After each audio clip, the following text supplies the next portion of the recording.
সালটা 1897। স্বামীজি তখন বলরাম মন্দিরে অবস্থান করছেন, অর্থাৎ বাগবাজারে বলরাম বসুর বাড়িতে। একদিন ওই বাড়িতেই এলেন স্বামীজির অন্যতম শিষ্য শরৎচন্দ্র চক্রবর্তী মহাশয়। ওই দিন স্বামীজির কাছ থেকে বেদের শিক্ষা নিচ্ছেন তিনি। মূলত ঋগ্বেদ নিয়ে স্বামীজি ব্যাখ্যা করছেন এবং সেটি গভীর মনোযোগ দিয়ে শুনছেন শরৎচন্দ্র চক্রবর্তী মহাশয়। কিছুক্ষণ ব্যাখ্যা চলল, তারপর ওখানে এলেন গিরিশচন্দ্র ঘোষ মহাশয়, অর্থাৎ প্রখ্যাত নাট্যকার গিরিশচন্দ্র ঘোষ। তো তিনিও এসে শরৎচন্দ্রবাবুর পাশে বসলেন এবং স্বামীজির ব্যাখ্যা গভীর মনোযোগ দিয়ে শুনতে লাগলেন।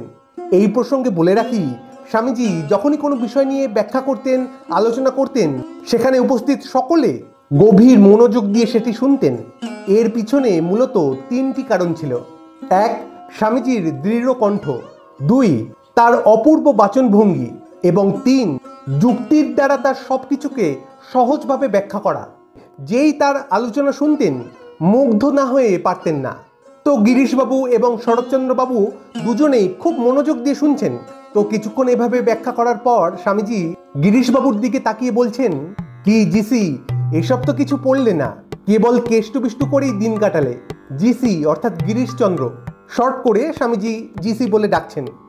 তো এর উত্তরে গিরিশবাবু বলছেন, কি করব ভাই, অত অবসরও নাই, অত বুদ্ধিও নাই, তবে এবারে ঠাকুরের কৃপায় ওসব বেদ বেদান্ত মাথায় রেখে পাড়ি দেব। তোমাদের দিয়ে তিনি তার ঢের কাজ করিয়ে নেবেন বলে তোমাদের পড়িয়ে নিয়েছেন, আমার ওসব দরকার নাই। এই বলে তিনি ওই ঋগ্বেদের গ্রন্থটি বারবার প্রণাম করছেন এবং বলছেন, জয় বেদরূপী শ্রী রামকৃষ্ণদেবের জয়।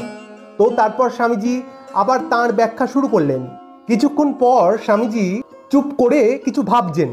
এমন সময় গিরিশবাবু বলছেন, হে নরেন, একটা কথা বলি, বেদ বেদান্ত তো ঢের পড়লে, কিন্তু এই যে দেশে ঘোর হাহাকার, অন্নাভাব, ব্যভিচার, এসবের উপায় কি তোমার ওই বেদে রয়েছে?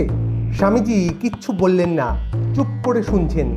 গিরিশবাবু আরও বলছেন, ওই অমুক বাড়ির গিন্নি একসময় যার বাড়িতে 50খানা পাতা পড়তো রোজ, সে আজ 3 দিন হাঁড়ি চাপায়নি।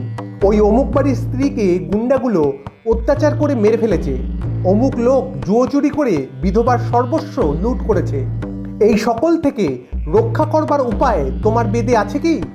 গিরিশবাবু এইভাবে সমাজের অন্যায়ের দিকগুলি এক এক করে স্বামীজির সামনে তুলে ধরলেন। স্বামীজি কিন্তু কোনো উত্তর দিচ্ছেন না, নির্বাক হয়ে বসে আছেন। এমন সময় সকলে লক্ষ্য করলেন স্বামীজির দু চোখ জলে ভিজে গেছে। সকলে তো অবাক।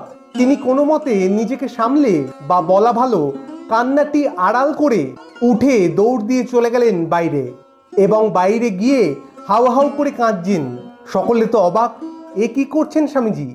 তখন গিরিশবাবু ওই শরৎচন্দ্র চক্রবর্তী মহাশয়কে বলছেন, দেখলি বাঙাল। এই প্রসঙ্গে বলে রাখি যে স্বামীজি মজা করে শরৎচন্দ্রবাবুকে বাঙাল বলে ডাকতেন এবং স্বামীজির দেখা দেখি অনেকেই ওনাকে বাঙাল বলে সম্বোধন করতেন।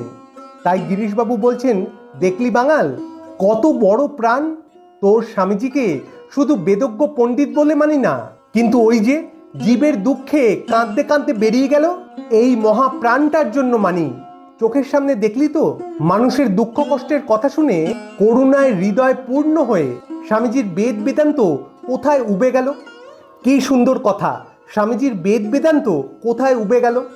স্বামীজি সর্বদা শাস্ত্র ধর্ম সব কিছুর আগে মানুষের কষ্ট, জীবের কষ্টকে প্রাধান্য দিয়েছেন। মানুষের কষ্ট দূর করাই তাঁর জীবনের ব্রত। পরে ধর্ম, পরে বেদ, পরে যত শাস্ত্র আছে সব। এবং এইটি সার কথা। স্বামীজি বরাবর প্র্যাকটিক্যালি ধর্মকে বুঝেছেন এবং তা মানুষকে বুঝিয়েছেন। অন্যের কষ্ট দেখে যার মন কেঁদে ওঠে, তার মতন শুদ্ধ চিত্ত, সত্য গুণী আর দুটি নেই।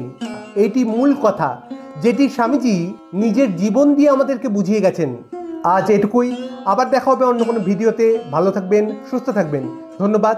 জয় স্বামীজি।